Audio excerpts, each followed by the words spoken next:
أعوذ بالله السميع العليم من الشيطان الرجيم. ولولا فضل الله عليكم ورحمته وأن الله تواب حكيم. إن الذين جاءوا بالإفك عصبة منكم لا تحسبوه شرا لكم بل هو خير لكم لكل امرئ منهم ما اكتسب من الإثم والذي تولى كبره منهم له عذاب عظيم. لولا إذ سمعتموه ظن المؤمنون والمؤمنات بأنفسهم خيرا وقالوا هذا إفك مبين. لولا جاءوا عليه بأربعة شهداء فإذ لم يأتوا بالشهداء فأولئك عند الله هم الكاذبون. ولولا فضل الله عليكم ورحمته في الدنيا والآخرة لمسكم فيما أفضتم فيه عذاب عظيم إذ تلقونه بألسنتكم وتقولون بأفواهكم ما ليس لكم به علم وتحسبونه هينا وهو عند الله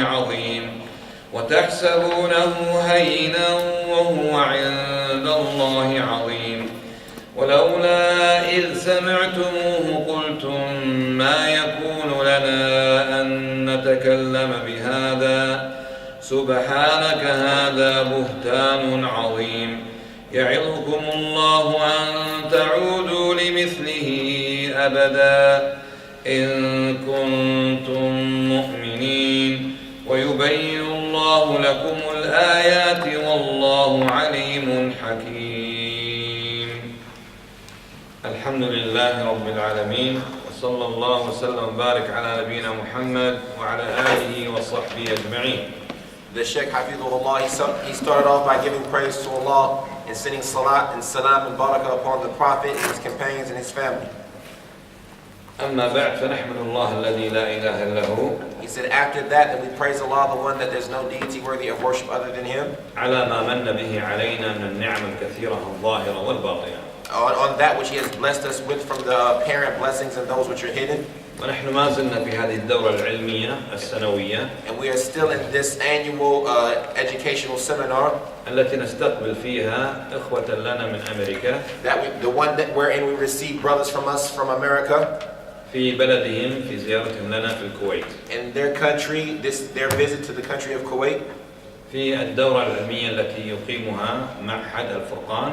In this educational seminar that is established by Ma'had al-Furqan. بإشراف الأخ محمد بن نزيه أبو عبد الله. Under the supervision of the brother Muhammad ibn Nazih Abu Abdullah. جزاه الله خيرا. May Allah reward him with good. ونحن في يوم الخميس. And we're in Thursday. 29 من ربيع الثاني. The 29th من ربيع الثاني. لعام 33 و400 وألف. In the year 1433. الموافق 22 من الشهر الثالث. That is in correspondence to the 22nd of March. لعام 12 و2000. In the year 2012. محدثكم أخوكم سالم بن سعد الطويل. The one talking to you, your brother Saalim ibn Sa'd al-Tawil. وما زلنا في درس التفسير. And we're still in the lesson of Tafsir. تفسير سورة-un-Nur. The Tafsir of Surat-un-Nur. وقد ذكرنا بالأمس. And we mentioned yesterday. أن الزوج إذا قذف زوجته بالزنا أي اتهمها بالزنا. That the husband, if he accuses his wife with zina. فالزوج خاصة شهادته عن أربعة شهادات. Then the husband specifically and singularly his testimony is that he testified 4 testimonies. يقول أشهد بالله العظيم أشهد بالله العظيم أشهد بالله العظيم أشهد بالله العظيم 4 مرات. So he says I bear witness by Allah al-Azim, and he says this 4 times. إنها زانية يقصد زوجته. That she is a zaniya and he's intending by this his wife.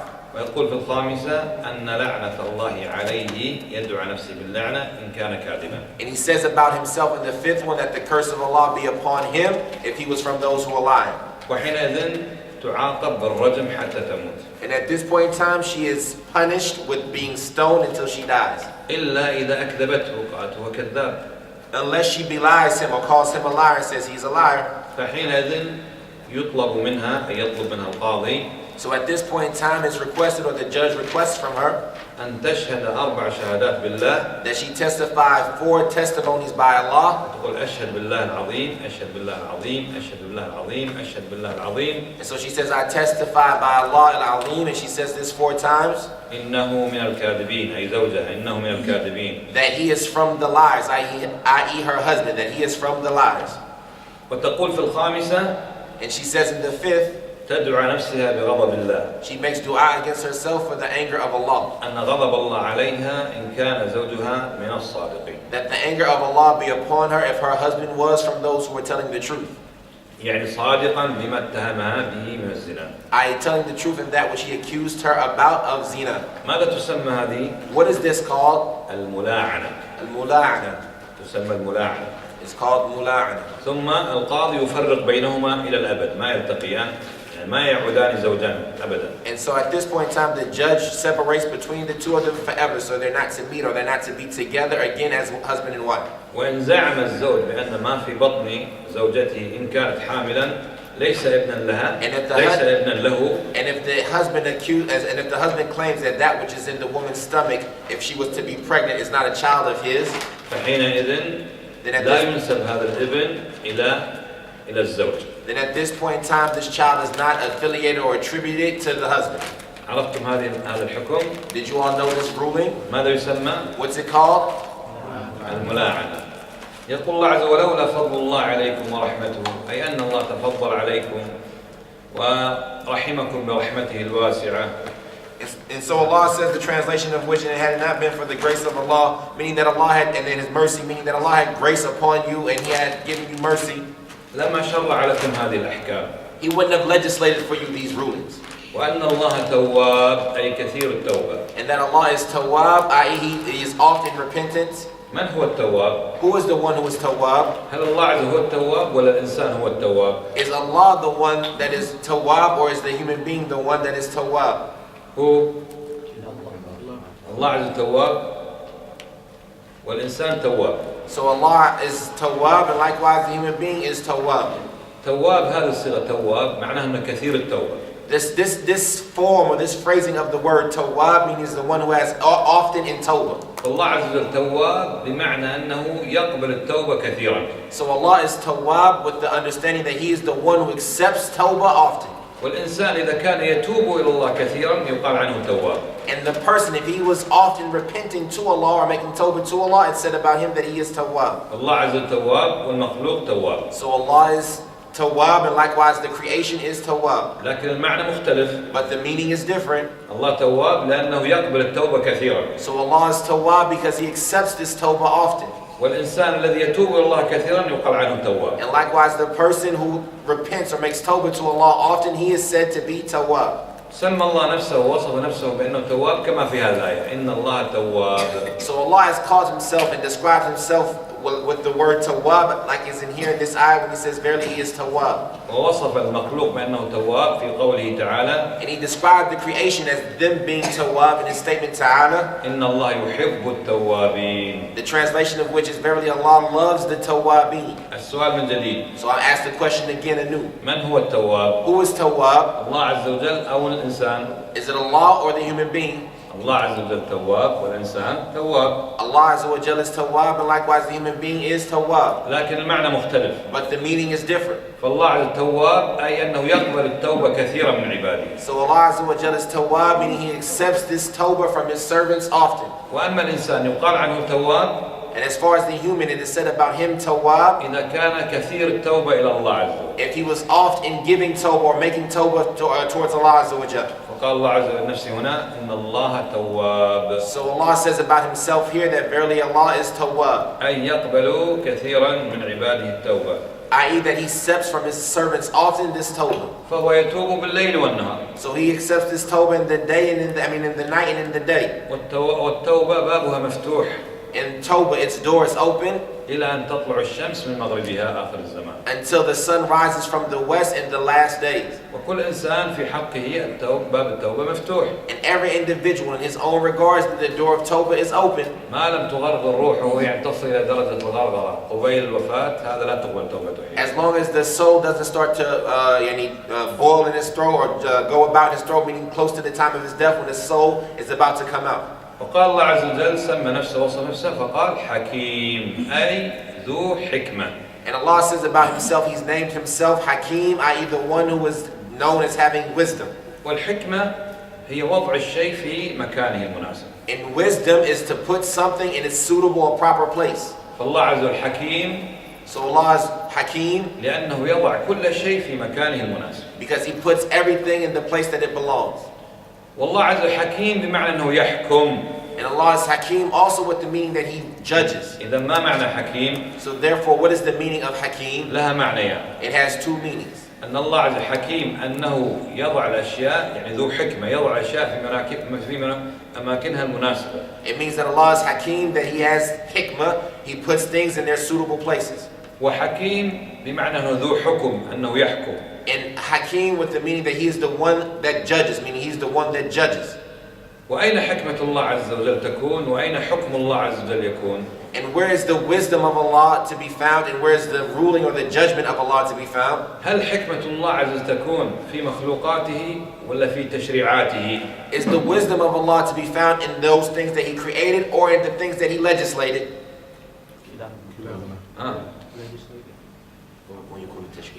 في تشريعاته يقول في تشريعاته. طيب هل في خلقه الله ليس له حكمة؟ He said, okay, then in the creation of Allah, is there no wisdom in that? له حكمة في خلقه أيضا. He says he has wisdom in the things that he created also. إذن السؤال من جديد. So then I ask the question anew. أين حكمة الله تكون؟ في مخلوقاته التي خلقها ولا في تشريعاته التي شرعها؟ So where is the wisdom of Allah to be found? In the things that he created, or is it to be found in the things that he legislated? في تشريعاته. طيب في مخلوقاته الله ليس له حكمة؟ He says, okay, then in the things that Allah created, is there no wisdom in them? ما معنى في مخلوقاته؟ يعني what is the meaning in the things that he created? يعني خلق الإنسان بلا حكمة. يعني did Allah create the human being without wisdom? خلق السماوات بلا حكمة. Did he create the skies without a wisdom? خلق الشمس بلا حكمة. He created the sun without a wisdom? خلق القمر بلا حكمة. He created the moon without a wisdom? هل الله يخلق المخلوقات بلا حكمة ولا بحكمة؟ Did Allah create the things that are created without any wisdom, or did he do it with wisdom? بحكمة. إذا أين حكمة الله؟ هل تكون في مخلوقاته أو في تشريعاته؟ So therefore, where is the wisdom of Allah? Is it in the things that he created or in the things that he legislated?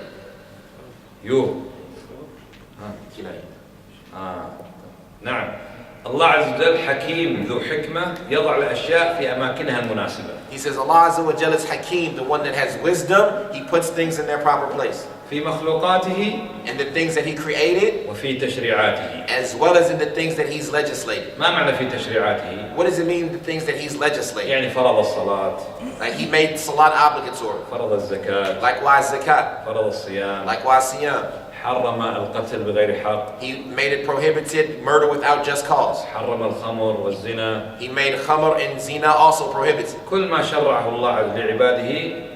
Everything that Allah legislated for his servants, فهو قائم على الحكمة. then this is built or based upon wisdom. وكل مخلوق خلقه الله. And everything that Allah created, فقد خلقه لحكمة. then he's created it for wisdom. يعني ما في مخلوق خلقه الله لغير حكمة. And there's nothing that Allah created that has no wisdom behind it. لعبا عبثا. As a game or as a waste of time. وما في تشريع شرعه الله لعباده. Nor is there anything that Allah has legislated for his servants من غير حكمة. without any wisdom in it. لعب أو عبث أو ظلم. As a form of game or waste of time or oppression. كيف عرفنا؟ How do we know this? بأن الله عز وجل that Allah Azza wa Jal, خلق جميع المخلوقات بحكمة that has created all of the creation with the wisdom, وشرع كل التشريعات بحكمة. and He has legislated all of the legislations with wisdom. ما الدليل على ذلك؟ What's the evidence on this? الدليل على ذلك And the evidence on this أن الله سمى نفسه الحكيم. is that Allah has named Himself Al-Hakim. بما أنه هو الحكيم And so since He is the Hakim, وهو ذو حكمة and He is the one that has hikmah, إذا حكمته في كل شيء، so then therefore His hikmah is in everything, في مخلوقاته and the things He created, وفي تشريعاته. and likewise the things He legislated. المعنى الثاني للحكيم The second meaning of Hakim أنه يحكم. is that He judges. بماذا يحكم الله عز وجل؟ And what does Allah judge with Azza wa Jal? هل يحكم في مخلوقاته Does He judge in His creation, أو يحكم في تشريعاته؟ or does He judge in His legislation? الله يحكم Allah judges, يعني ذو حكم. and He's the one that has a judgment. فأين يحكم الله عز وجل؟ So where is His judgment at? يحكم في مخلوقاته التي خلقها Does He judge in the creation that He has created it? أو يحكم في تشريعاته التي شرعها؟ Or does He judge in the legislations that He's legislated it? نوح. كلاهما نعم. الله عز وجل هو الحكيم، Allah Azza wa Jal is Al-Hakim, إذا ذو حكمة. meaning that He has hikmah. حكمته في مخلوقاته وفي تشريعاته. He has hikmah or wisdom in the things that He's created as well as in the things that He's legislated. والله عز وجل حكيم ذو حكم، And Allah Azza wa Jal is Hakim with the meaning of having hukum. يحكم في خلقه ويحكم في تشريعاته. He judges in amongst the things that He's created as well as in the things that He legislated. كل هذا استفدناه من اسم الله الحكيم. All of this we benefited it from the name of Allah Al-Hakim. أخوكم اسمه عبد الحكيم. Your brother, his name is Abdul Hakim. قال الله عز وجل إن الذين جاءوا بالإفك. الإفك الكذب الكبير وقال عنه إفك. Allah Azza wa Jal says the translation of that, verily those who've come from you with the if, and the word if here is a major lie or a great lie. الكذب هو الإخبار خلاف الحقيقة. And the word lie in Arabic or kadhib is to say something about, to inform about something in contradiction to the reality. وضد الكذب الصدق. And the opposite of kadhib is truth. إذا كان الكذب هو الإخبار خلاف الحقيقة. And so if kadhib was to inform about something that is contrary to reality, فالصدق هو الإخبار بما هو مطابق للحقيقة. then therefore truth or sidq is to say something or inform about something that is corresponding and in accordance to the reality. فإذا صار الكذب كبيرا. So if the lie was to become something that was great, يقال عنه إفك. it's said about it that it is a if. ويقال عنه افتراء. And it's also said about it this other word iftira or fabrication. وفي زمن النبي صلى الله عليه وسلم And in the time of the Prophet sallallahu alaihi wasallam, حصل إفك. an ifk occurred. يعني ماذا حصل إفك؟ What was this if? يعني حصل كذب كبير. It meaning there was a great lie occurred. ما هو الإفك الذي حصل في زمن النبي صلى الله عليه وسلم؟ What was this if that occurred at the time of the Prophet sallallahu alaihi wasallam? أن بعض المنافقين That some of the hypocrites اتهموا عائشة أم المؤمنين رضي الله عنها وزوجة النبي عليه الصلاة والسلام accused Aisha to al-Mu'mineen radiyallahu anha and the wife of the Prophet sallallahu alaihi wasallam. اتهموها مع رجل بالزنا. They accused her and a man of committing zina. ماذا يسمى هذا الاتهام بالزنا؟ What is this accusation of zina called? القذف. It's called slander. ما هو القذف؟ شرحناه في الدرس الماضي. What is this qadf? We talked about it and explained it in the previous lesson. هو اتهام الأنفس العفيفة بالزنا. It's to accuse the chaste individuals with zina. هؤلاء المنافقون So these hypocrites, افتروا على أم المؤمنين عائشة رضي الله عنها. they fabricated in regards to Aisha al-Mu'mineen radiyallahu anha. وجاءوا بإفك عظيم بكذب كبير. And they came with an ifk or a great lie عندما قذفوا عائشة بأنها زانية والعياذ بالله. when they slandered Aisha radiyallahu anha and said that she's zaniya wa iyadhu billah.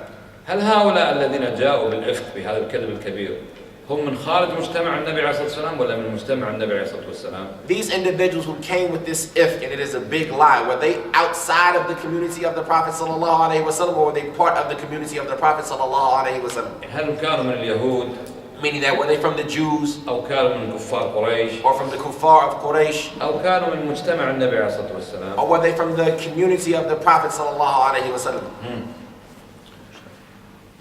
From the community of the Prophet sallallahu alaihi wasallam.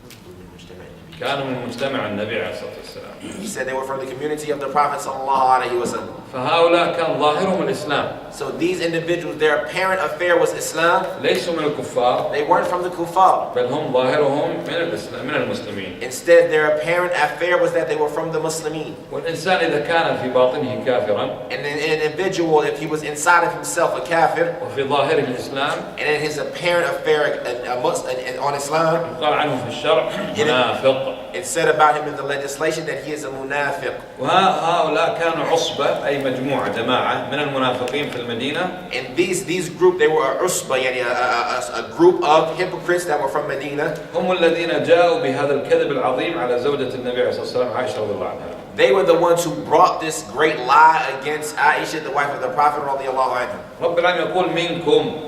Our Lord, He says, translation from you. يعني ليسوا من الكفار، ليسوا من خارج مجتمع النبي صلى الله عليه وسلم، بل هم من مجتمع النبي عليه الصلاة والسلام. Meaning that they were not from the kuffar, they were not outside of the community of the Prophet sallallahu alaihi wasallam. It said they were from the community of the Prophet sallallahu alaihi wasallam. وليس كل من تكلم على عائشة واتهمها بالفاحشة كان من المنافقين الكفار. And not everybody who accused or talked about Aisha or accused Aisha were from the munafiqeen or the kuffar. الذين في قلوبهم الكفر ويظهرون الإسلام. The ones who had in their hearts kufr but would show Islam. لكن هناك من المسلمين. But they were from the Muslims. من اغتر بكلام المنافقين. Those who were misled by the kalam of the munafiqeen. وصدق الخبر. And they confirmed this information. أو قال يحتمل أنه صحيح. Or they said it's possible that it's true. وآخر يعني يدور في المدينة ويتحدث يقول سمعتم إيش قيل عن عائشة أخذ ينشر الخبر. And it started to spread in Medina, and it started to say they would talk and say, did you hear the affair? And this way the information spread. وعرفنا في الدرس الماضي. And we learned in the last lesson. أنه لا يجوز الإنسان يتهم الآخرين المسلمين العفيفين بالزنا. That it's not permissible for an individual to accuse the others, the Muslims who are chaste with zina. إلا أن يأتي بأربعة شهداء رجال. Unless they come with 4 male witnesses. عدول ليسوا فساق. Any just, they're not corrupt individuals. وشاهدوا الزنا بأعينهم رجل يزني بامرأة. And they witnessed and observed the zina with their own eyes, the man committing zina with the woman. فإن لم يكن. So if it's not the case, عند أحدهم. that one of them have. شهداء أربعة. 4 witnesses. وعدول. And that are just. ورجال. And are men. ورأوا الزنا. And they saw the zina. فهؤلاء يستحقون كم عقوبة. So these individuals get how many penalties? 3 عقوبات. 3 penalties. يجلد أحدهم الواحد منهم 80 جلدة بالصوت. One of them is to get lashed 80 times with the whip. ولا تقبل لأحدهم شهادة أبدا. And it is not accepted from him a testimony ever. وأولئك هم الفاسقون. And these are the fasiqun. فهؤلاء بعض الصحابة. So these individuals, some of them were Sahaba. أخطأ هذا الخطأ. They made this mistake. فاغتر بكلام المنافقين. So they were misled by the statements of the hypocrites. فأخذ يروج هذا الخبر بأن عائشة رضي الله عنها قد زنت. So they started to spread this affair that Aisha was committed zina. يقول الله عز وجل لا تحسبوه شرا لكم. Allah Azza لا wa Jal. تظن هذا الأمر هو شر كامل. Allah Azza wa Jal says, the translation of which, don't think that this is bad for you, meaning that don't think this situation is completely bad. لكن صحيح أنها مصيبة كبيرة. Yes, it's true that it is a great affliction. لكن فيها فوائد. But there are benefits therein. ما هي الفوائد التي حصلت في ذلك الموقف؟ What are the benefits that happened at this at this affair? رب العالمين يقول بل هو خير لكم. فيه خير. Allah, Rabbul Alameen, He says that this is good for you, meaning that it has good in it. ما هو الخير الذي حصل؟ What is the good that's in this? كونه شر هذا واضح. The fact that it's something that's evil is obvious. ناس يتهمون زوجة النبي صلى الله عليه وسلم بالفاحشة هذا شر عظيم. People accuse the wife of the Prophet sallallahu alaihi wasallam with indecency. This is a great evil. لكن هذا الأمر حصل فيه من الخير. But this affair had some good that was in it.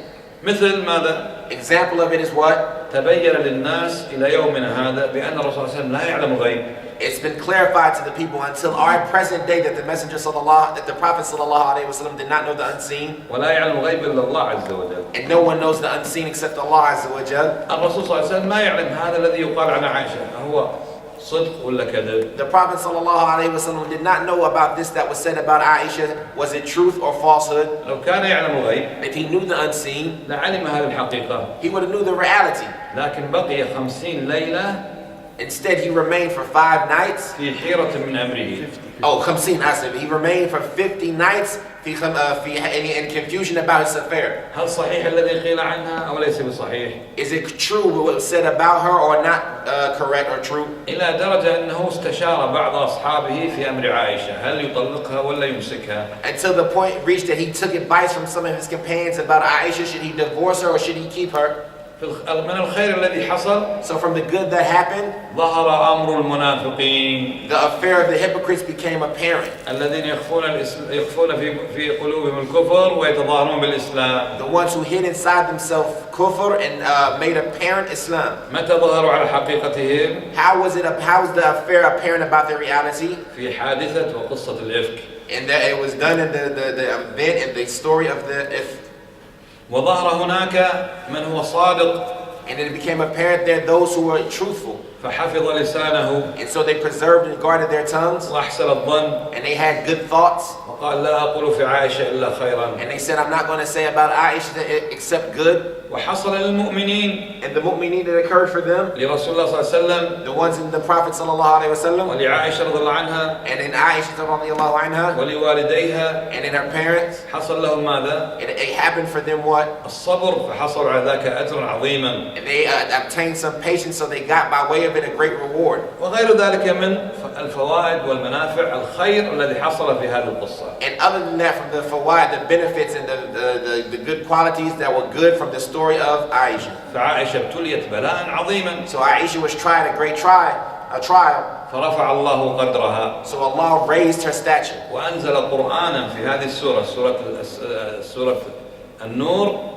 And he sent down Quran in this surah, Surat-un-Nur. يدل على براءتها. That proves her, the fact that she was free of that which they said. وأنها طيبة. And that she was good. تصلح زوجة لطيب لرسول الله صلى الله عليه وسلم. That she's a suitable spouse for that which is good, also the Messenger of Allah sallallahu alaihi wasallam. فهي زوجته في الدنيا وفي الآخرة في الجنة. So she is his spouse in the dunya and likewise in the akhirah and Jannah. ووقع من وقع في هذه الفتنة. And those who fell into this fitna إلى يومنا هذا الرافضة. Until our day from the Rafida. يتهمون عائشة. They still accuse Aisha. والرافضة وغير الرافضة. And the Rafida and other than the Rafida. أيضا خلقهم الله للابتلاء. Allah created them to try them. الله يقول الذي خلق الموت والحياة ليبلوكم جميعا. Allah Ta'ala says, the translation of which the one who created death and life to try you, and all of you. ليبلوكم أيكم أحسن عملا. To try you, which of you is better in action. فما زال الله عز وجل يبتلي الناس. So Allah has not ceased to try the people. في قصة وموضوع عائشة رضي الله عنها.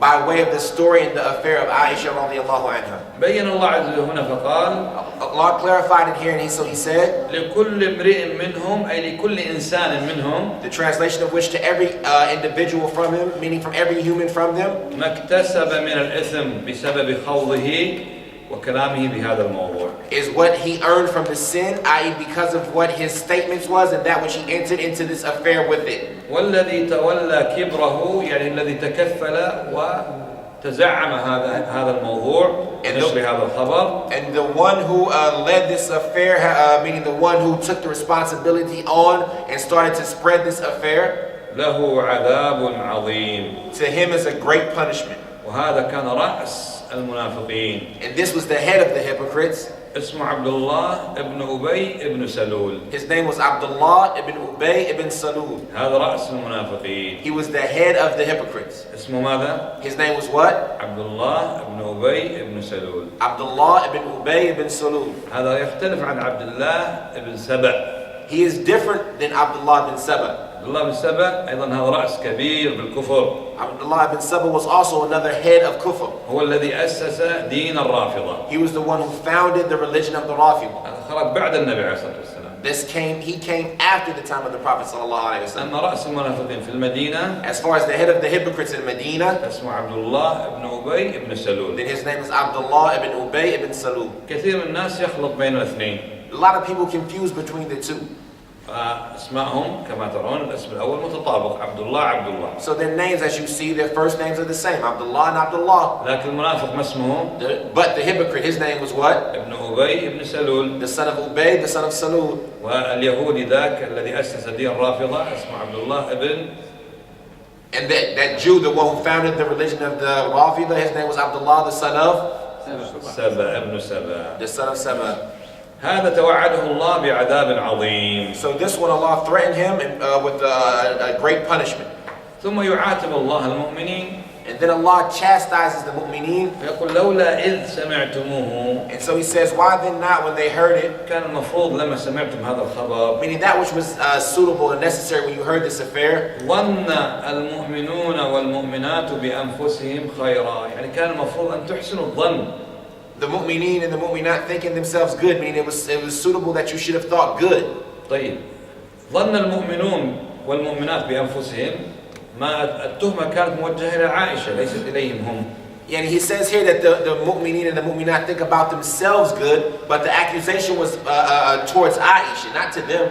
ولكن الله عز وجل. But Allah Azza wa Jal أنزل عائشة بالنسبة للصحابة منزلة أنفسهم. Placed Aisha in regards to the Sahaba as if she was their own self. حتى أن بعض الصحابة. Until the fact that some of the Sahaba, أظن أبو أيوب رضي الله عنه أو غيره. I'm pretty sure, I think it's Abu Ayyub radiallahu anhu or other than him. قالت له أم أيوب زوجته. Ayyub, she said to him, meaning his wife, أسمعت ما قيل عن عائشة؟ have you heard what they said about Aisha? فقال رضي الله عنه. So he said radiallahu anhu, سمعته. I've heard it. لكن لو كنت مكانها يعني أنت التي اتهمتي. But if you were in her place, meaning that you were the one that was accused, أكنت تفعلين ذلك؟ would you have done that? هل تتوقعين أنت تقعين في الزنا أنت؟ Do you think that you would have committed zina? You. قالت معاذ الله. She said, I refuge from Allah. فقال إن عائشة خيرا منك. He said, verily Aisha is better than you. إذا أنت تستبعدين أن تفعلين هذا الفعل. So if you find it far-fetched that you do this action, فكيف بعائشة رضي الله عنها؟ then how about Aisha radiallahu anha? فرب العالمين يعاتب عباده من المؤمنين من الصحابة. So Rabb al-Alameen, he's chastising his servants from the Sahaba. يقول المفروض عندما سمعتم هذا الخبر. He said that which was necessary when you heard this affair, تحسنون الظن. that you think good, وتجعلون عائشة بمنزلة أنفسكم. and that you make Aisha like the same way that you would think about yourselves. وقالوا هذا إفك مبين. كان المفروض من أول ما سمعتم تقولون هذا إفك مبين. إفك يعني كذب كبير. مبين يعني واضح بين. And say that this is a great ifkun, a clear if, meaning that the first time you heard about it, you should have said that this is an if that is clear. Yani clear, mubin, meaning it's obvious and well seen. لولا جاءوا عليه بأربعة شهداء كان المفروض أن تقولون المفروض هؤلاء بما أنهم اتهموا عائشة المفروض يأتون إيش بأربعة شهداء. He said, why didn't they bring forward witness, meaning that which was necessary when these people said these statements, that which was necessary when they said, why didn't they bring these people should have brought forward witnesses? لأن هذا حكم الله. Because this is the ruling of Allah. الذي يتهم أحدا بالزنا. That somebody who accuses the other of zina. مطالب بماذا؟ He is requested with what? أن يحضر أربعة شهداء. That he make present 4 shuhada. رجال. That are men. عدول. That are just. قد شاهدوا الزنا. That they observe the zina. بعد ذلك يتكلمون. After that they can speak. لكن أنتم يا مجتمع الصحابة. But you, O gathering or group of Sahaba, قد رأيتم هذا الذي يروج الخبر. You've seen these individuals spreading this affair. ما عنده شهداء. They didn't have any witnesses. وإنما الموضوع كله. And instead the topic, all of it, or the affair, all of it. أن النبي صلى الله عليه وسلم مع بعض أصحابه كانوا في سفر. That the Prophet sallallahu alaihi wasallam was with some of his companions on a trip. وكانت معهم في السفر عائشة رضي الله عنها. And on this trip, Aisha radiallahu anha was with them. فذهبت لقضاء حاجتها. And so she went to use the restroom. ففقدت عقدا لها. And so she lost the necklace that she had. فرجعت تبحث عنه. So she went back to look for it. وإلا القافلة الجيش قد انصرف وتركها. And the army, the party of the army had went off and the wind left her. وهي كانت في الهودج والهودج عبارة عن الخيمة الصغيرة التي توضع على ظهر الجمل وتركب المرأة داخلها ويسير فيها الجمل. And she was in the howdaj, which is a phrase used to express a small tent that's put on the back of the camel that the person will be in it and it will ride with them in it. وكانت ضعيفة وخفيفة. And she was weak and small. هي كانت جارية فتاة صغيرة. She was a young girl. فظنوا أنها داخل الهودج. So they thought that she was inside of this howdaj. فأثاروا البعير قام وانطلق الجيش كله ويظنون عائشة أين؟ داخل الهودج. And so they made the camel stand up, and the jaysh, all of them left, and they thought that Aisha was where? Inside the hodaj. هي بما أنها تريد أن تقضي حاجة. And so since she had wanted to go out and use the restroom, طبعا طبيعي أنها تبتعد بعيد حتى تقضي حاجتها. and the nature is that when she goes far away when she goes to use the restroom, حتى لا يراها الناس. and so the people can't see her. فلما راحت بعيدة لقضاء حاجتها وسقط عقدها. And so when she went far away to use the restroom and her necklace fell, ورجعت ما وجدته. and she came back and couldn't find it, توقعت أنه سقط منها في الطريق أو في المكان التي قضت فيه الحاجة. she thought that it fell off of her on the path or in the place that she used the restroom in. راحت بعيدة. So she went back far away. في هذه اللحظة انطلقت القافلة، الجيش كله سار إلى المدينة. And at this moment, the party or the army went out, and all of them left without. رجعت ما وجدتهم. She came back and didn't find them. جلست في مكانها. She sat in her place. كان النبي صلى الله عليه وسلم The Prophet ﷺ يضع رجلا في آخر الجيش used to put a person at the back of the army. اسمه صفوان. His name was Safwan. هذا كان ينام طويلا. He used to sleep a lot. يكلفه النبي عليه الصلاة والسلام بعدما ينصرف الجيش. The Prophet gave him the responsibility that after the army left, ويستيقظ هو من النوم. and he would wake up from his sleep. ينظر في الأمور لعل الجيش سقط منه شيء أو نسي شيئا. He would look into the situation and maybe the army dropped something or they left something. قدر الله لما هذا استيقظ من نومه. So Allah decreed that when this individual woke up from his sleep, وجد أن الجيش قد انصرف عن عائشة والذي نسوه ماذا نسوا عائشة رضي الله عنها. and he found that the army had left without who? Without Aisha, and the thing that they had left behind was who? Was none other than Aisha. كان الحجاب قبل ذاك لم يفرض. And the hijab before this time was not a command. فهو عرفها أن عائشة زوجة النبي عليه الصلاة والسلام. And so he recognized that she was Aisha, the wife of the Prophet sallallahu alaihi wasallam. ما تكلم ولا بكلمة. She didn't say anything, not a word. سوى أنه استرجع قال إنا لله وإنا إليه راجعون. I'm sorry, he didn't say anything, not a word, except that he did this istirja. He said inna lillahi wa inna ilayhi raji'un. فأناخ بعيره عنده بعير يعني أجلسه. So he made his camel sit down next to her. وصعدت عائشة على البعير رضي الله عنها وانصرفوا إلى المدينة. And so Aisha ascended on the camel there, and then they went towards Medina. فلما دخلوا المدينة طبعا الجيش وصل قبلهم لأن سار قبلهم. So when they entered into Medina, and of course the army had arrived before them because they left before them. رأى بعض المنافقين. Some of the hypocrites saw هذا الرجل. this man ماسك بالبعير. holding on to the camel. يسير فيه. He's leading it. وعلى ظهر البعير عائشة. And on the back of the camel is Aisha. قالوا ما سلمت منه ولا سلم منها أكيد فعلوا الفاحشة أكيد. They said, it's definite that he wasn't safe from her and she wasn't safe from him. Indeed, they've done something that was indecent. Indeed, they've done something. هذا كله ما حصل. All of this is what occurred. ما حصل شيء غير ذلك. Nothing else other than this occurred. وإلا بهم يروجون بأن عائشة قد وقعت بالزنا مع هذا الرجل. Instead, all there was is that they were spreading in the fact that Aisha had done something with this man. صار في المدينة أمر فظيع كبير في تناول هذا الخبر. And it happened in Medina, a great exposing or a great bad affair from the spreading of this information. وابتلى الله المؤمنين. And Allah tested the mu'mineen. وظهر المنافقون. And He made apparent the munafiqun. وأخطأ من أخطأ من الصحابة. And those who made the mistake from the Sahaba made that mistake. وأكثرهم حفظ لسانه والحمد لله. And the majority of them guarded their tongue, walhamdulillah. وابتلي النبي عليه الصلاة والسلام. And the Prophet was put through a trial. وابتليت عائشة رضي الله عنها. And likewise Aisha was put through a trial. وابتلي والداها. And likewise her parents were put through a trial. قصة الإفك في صحيح البخاري. And the story of the ifk can be found in Sahih Bukhari. قصة طويلة. A long story. فيها فوائد كثيرة. There are a lot of benefits therein. رب العالمين يقول. The Lord of the Alameen, He says, معاتبا عباد المؤمنين. chastising His servants that are from the mu'mineen. كان المفروض لما سمعتم الخبر. That which was necessary when you heard this information. تحسنون الظن. That you think good. وتقول هذا الذي يروج هذا الخبر. And you would say that those who are spreading this information. حكم الله فيه معلوم. The judgment of Allah about them is well known. مطالب بأن يحضر كم. They are requested to bring about how many? 4 شهداء. 4 witnesses. رجال. Men. عدول. Just. ويقول أنهم فعلا رأوا فلانا يزني بفلان. And they say they have definitely and actually saw such and so committing zina with such and such. فإذا لم يأتوا بالشهداء ما عندهم شهداء يأتوا بهم. So if they didn't bring these shuhada, meaning they didn't have any witnesses to produce, فأولئك عند الله هم الكاذبون. then these with Allah are the liars. يعني القاذفون كذبا لعائشة والرجل الذي كان معها. Meaning these are the ones who are slandering Aisha out of lie, and likewise the man that was with her. يقول الله عز وجل ولولا فضل الله عليكم ورحمته في الدنيا والآخرة لمسكم فيما أفضتم فيه عذاب عظيم، يعني لأصابكم عذاب عظيم بسبب هذه التهمة التي روجتموها، لكن الله عز وجل من رحمته وفضل العباد ما أوقع عليهم عقوبة، وإلا الشيء فعلوه عظيما. And so he mentions the ayah, and then he says it had it not been for the fadl or the virtue of Allah, it would have affected you there because of it, a great punishment for that which you said and spread from this affair.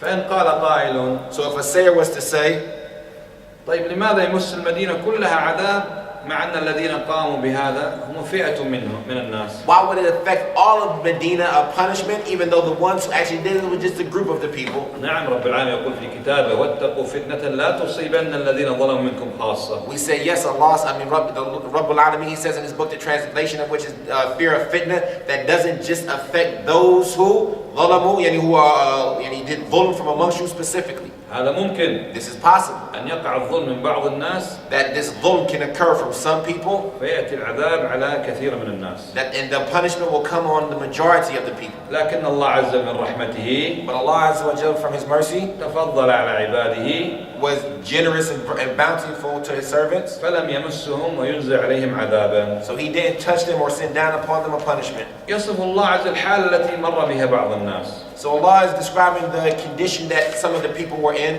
فيقول إذ تلقونه بألسنتكم، يعني تلقون الخبر وتتناقلوه ما بينكم، ناس تتكلم وناس تسمع ويزيد الخبر ويروج الخبر. And so He said when you were receiving or getting this information, meaning that the people were transmitting it between themselves and they were spreading it and propagating it. وتقولون بأفواهكم ما ليس لكم بعلم، تقولون تتكلمون ما عندكم علم، لأن العلم أين يأتي؟ لازم يكون إيش فيه؟ 4 شهداء، وما في شهداء، يعني ما عندكم علم، ما عندكم دليل على أنها فعلا زنت، فكيف تتناقلون هذا الخبر؟ And he said, you said with your mouth that which you have no knowledge with, and the fact that they have no knowledge here is because of why? Because to have knowledge about this, they need how many?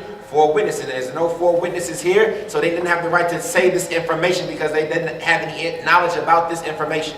وتحسبونه هينا، تحسبون هذا الفعل وهذا التصرف، ترويج هذا الخبر ونشره للمجتمع، تظنونه أمر هين، أمر سهل، بينما في الواقع أنه عند الله عظيم. And then he says, you thought it was something that is light, meaning you thought that the spreading and the propagating of this affair and transmitting it amongst yourself, you thought that this was something that was light and not easy, or something that was easy and not heavy, but it was with Allah something that was great. لا يجوز اتهام وقذف أي امرأة مسلمة. It's not permissible to accuse or slander any Muslim woman. لكن هل اتهام عائشة بالذات زوجة النبي صلى الله عليه وسلم أعظم ذنبا؟ But the accusation against the Aisha, the wife of the Prophet ﷺ specifically, is this greater than accusing any other Muslim woman? أو أن اتهامها كاتهام أي مسلمة أخرى؟ Or is the accusations against her the same as the accusations against any other woman? Same. لماذا؟ Why? لأن الطعن بعائشة طعن بالنبي عليه الصلاة والسلام. Because the accusations against Aisha are accusations against the Prophet ﷺ. والطعن بعائشة طعن بالله عز وجل. And the accusations against Aisha are also accusations against Allah Azza wa Jal. كيف الله عز وجل يختار لنبيه امرأة ساقطة؟ How could Allah Azza wa Jal choose for His Prophet a woman who had bad qualities or bad values? وكيف يقبل النبي صلى الله عليه وسلم أن تكون له زوجة ساقطة؟ And likewise, how could the Prophet ﷺ choose for himself a wife that would have bad values? فأعداء الإسلام والمسلمين So the enemies of Islam and the Muslims, أرادوا أن يبطلوا الإسلام ويقضوا عليه they wanted to falsify Islam and end it من هذا الباب. from this aspect. الطعن ببيت النبوة. To accuse and slander the house of the Prophet. إذا كان نبي المسلمين If the fact that the Prophet was, if the fact that the Prophet of the Muslims رسول رب العالمين and the messenger of the Lord of the Alameen, الذي رسول الله بالإسلام the one that Allah sent with Islam, زوجته هذا مستواها. his wife, this was her level. إذن هذا الدين لا يصلح. Then this religion is not suitable. هذا هو قصدهم بذلك. This is what they intended with this. لذلك قذف أزواج النبي صلى الله عليه وسلم كفر بالله العظيم. And for that reason, to slander the wives of the prophets is kufr billahi rabbil alameen. ليس فقط معصية كقذف أي مسلمة أخرى. It's not just a simple disobedience like it would be if they were to slander any other Muslim woman. لأن في ذلك اعتداء على النبي عليه الصلاة والسلام. Because in this is a transgression against the Prophet sallallahu alaihi wasallam. واعتداء على الإسلام. And likewise a transgression against Islam. بل واعتداء على رب العالمين. And even more than that, it's a transgression against the Lord of the Alamin. لذا يقول الله وتحسبون هينا وهو عند الله عظيم. And for that reason, Allah Azza wa Jalla, He said you thought it was something that was light, but it's something that with Allah is great. لولا إذ سمعتموهم قلتم ما يكون لنا أن نتكلم بهذا. كان المفروض عندما سمعتم يقول بعضكم البعض هذا الموضوع أبدا لا يجوز أن نتكلم به. He says the لا translation. يحق لنا نتكلم به. And if the translation is, why would not when you heard it that you said it's not for us to say this? Meaning that when you all heard this, you said no, we can never say anything like this. We don't have any rights to say anything like this. هذا سبحانك ينزه الله عز وجل.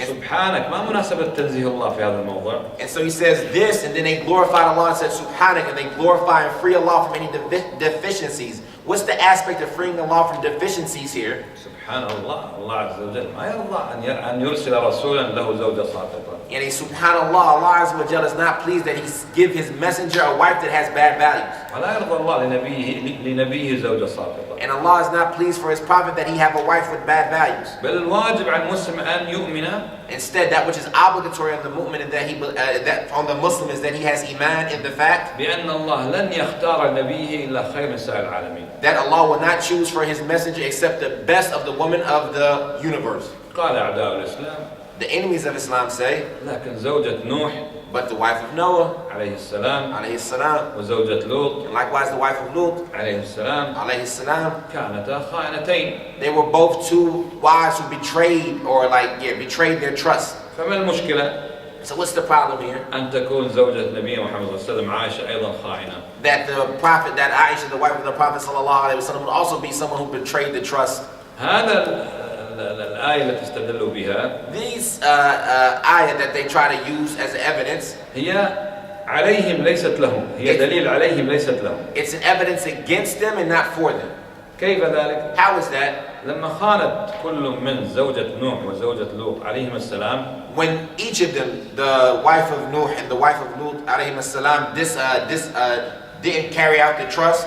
هل بين الله ذلك أو لم يبينه؟ Did Allah clarify that or did He not clarify it?